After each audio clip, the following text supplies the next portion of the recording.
And welcome back, where we are talking to Tyrone about confident speaking skills and executive presence in the workplace. Tyrone, authentic leaders. Who are the authentic leaders that you look up to and who you can model? So, I'm a big sports fan, so, the sports leaders always play an important part in my life, and I think it's quite hard to talk about sports leaders these days without speaking about Siya Kolisi. Very authentic guy, he doesn't try and be somebody that he isn't. And I think for me, it's like, somebody once told me, how do you know you're a leader? And it's when you look behind you and the people following you.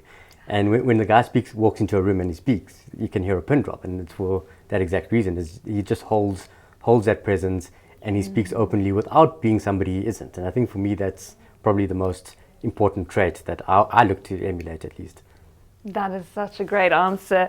Now, how do you think authentic leadership, what tools can we use to implement it into our lives? I think a lot of it is more internal than it is external, to be honest. Okay. So it's going to sound silly when I say it out loud, but the first thing is to actually be authentic. And it's not about telling people you're authentic. It's like you can't walk around telling people you're tall. No. People got to look at you and say, "Oh, you're quite tall." It's a very perceptual thing that people will feel when they're around you. And I think that actually comes from knowing yourself, knowing what you like, knowing what you don't like, knowing what makes you excited, what doesn't make you excited, and knowing where you're challenging yourself and where you're not willing to challenge yourself. All of those things feed into that self-belief, and I think that self-belief and I would say self-empowerment of knowing yourself actually is what leads to the authenticity that is projected externally. I had a little giggle when you now said you're not going to go walk around telling everyone you're authentic. Yeah. And it's similar with confident speaking skills. It's so easy to talk about confidence. It's very easy to talk about confidence. But then walking that talk is a whole different story. And this is where gravitas comes in, where it is about really just having that integrity in what you do. Now, if we look at gravitas and having substance in what you say, Aristotle talks about logos. It's being an expert in your field. Yep. How do you stay on top of the trends to be an expert in your field? Sure. Do you have any hacks that you can share with us? So probably, I think 2 hacks that have come across recently that have, I think, almost, I wouldn't say as bold as changed my life, but I think they've definitely changed the way I view the world. And that is to be deliberate about it and limit your social media usage. And the other thing I've done is you have to turn off the algorithms. So that's, when you choose to follow a particular news outlet, I think when you look at the social media providers, they are incentivized to make you click on particular items. And that's something that I thought, well, that means people are going to feed me the same information, the ones that they know are going to work.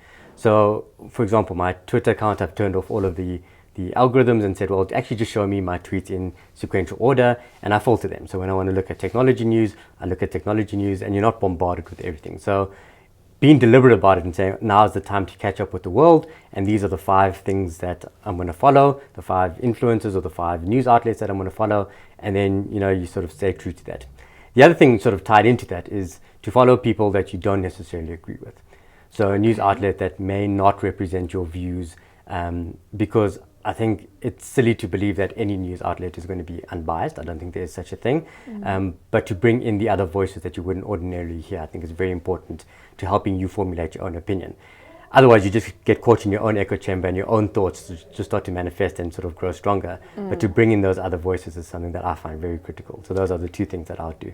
I'm now very curious. Who are the outlets who challenge you? Yeah, so I think sort of your super conservative outlets are something that for me just don't necessarily strike a chord, but you do have to listen to them, because I firmly believe that, I think the world is quite divided at the moment, but we probably agree on more than we think we do.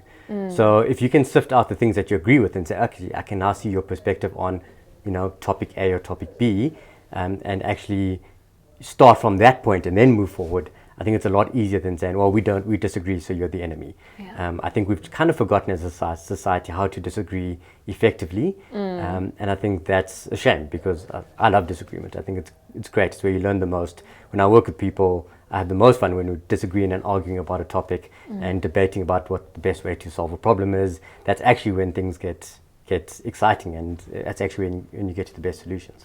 That is such a refreshing lens on it.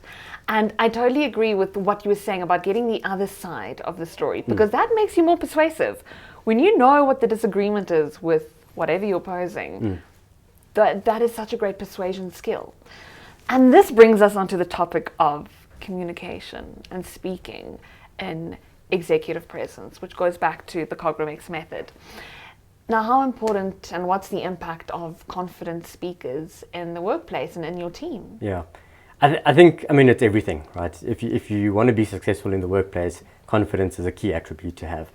I don't think anybody likes maybe we can do this, or I'll try my best to do it. People like the firmer, yes, we're going to do this, or we're going to try. I think there's still space to be accurate. I don't think you have to go around saying yes to everything. But if you be real about your challenges, and what the drawbacks or sort of constraints are to achieving something, and actually be confident and say, well, we're going to give this we're going to do our best to achieve this, and if we don't, this is how we'll mitigate the risk. I think that is key. Nobody likes a sort of half-baked, maybe we'll try and do it. I just don't think that has the right presence, and you don't really come across as competent. So I think there's a direct link between competence and confidence in the workplace. Absolutely. Competence and confidence, they go together. So for you to come onto this show, Tyrone, you actually went through an assessment. Did I? I did an assessment on you for you to come onto the show. Okay. But I will reveal the results after this break. What Tyrone did to qualify to be on the High Noon Live. So we'll see you after the break for that section.